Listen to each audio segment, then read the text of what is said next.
Hello, so in this short video I'm going to give 3 key tips on how to effectively revise GCSE history.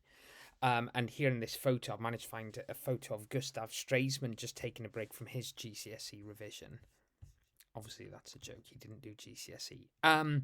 So the first thing to do in terms of the first key tip to revise effectively is to get your head around the content. So what I mean by that is making sure that there's no gaps in your knowledge. So looking at the specification, and if you're not sure what that is, ask your teacher. Hopefully they can give you a copy, or you can look it up on the exam board's website, and make sure that you understand every single bullet point in the specification. So get your head around the content, use a textbook, use your notes from lessons. And my advice for an effective way of learning the content, obviously in terms of revision, is to make a timeline for each topic. So there's an example here from option 31 from Edexcel GCSE History. This is Weimar and Nazi Germany 1918 to 1939, and this is topic 1 on the Weimar Republic 1918 to 1929. So what you should do is look at that and have your notes, have the textbook in front of you, and make a timeline for that topic.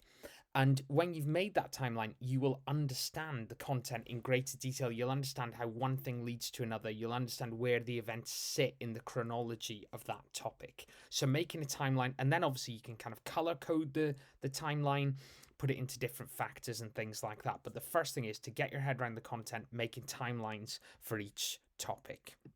So the second key tip is to create flashcards. So these are cards that have the really kind of key information you need about the key content. So it could be events, it could be individuals, it could be pieces of legislation. And you could use, there are apps that you can use like Quizlet.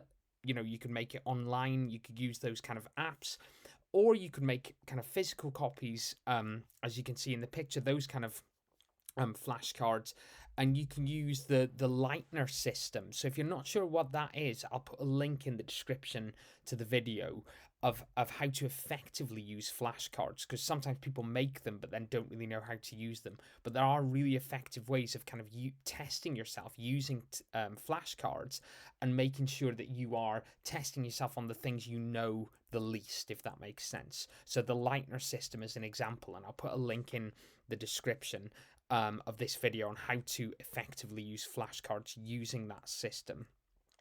So creating timelines, creating flashcards, and then finally, and the closer you get to the exam, the more of this you'll be doing, is just making essay plans. So the best thing to do is to make essay plans for all past questions. So I'm sure your teacher will provide you with those. Again, if they don't, you can look on the exam board website, find out the past questions, and just make essay plans for all the past questions. The more that you do, the better position you will be in for the exam. So you'll understand the types of questions, the range of evidence that you need, and you'll just feel more confident on the exam technique. Obviously, in GCSE history, there's lots of different types of questions. So the more past questions that you see and that you plan, the more confident you'll be on the different types of questions. And then to expand on that and to develop that, you can color code the essay plans into evidence could be one color, analysis and linking back to the question could be another color, maybe counterpoint could be another color. So that's really what I would suggest to make those essay plans really, really effective. And then the closer you get to the exam, what you can do is do timed essay plans, where you give yourself just 5 minutes to do an essay plan, and get somebody to kind of pick a question or a few questions for you to do in time conditions. So I hope that was useful. If you've got any feedback or comments about that, please leave a comment below. I'm really happy to try and help.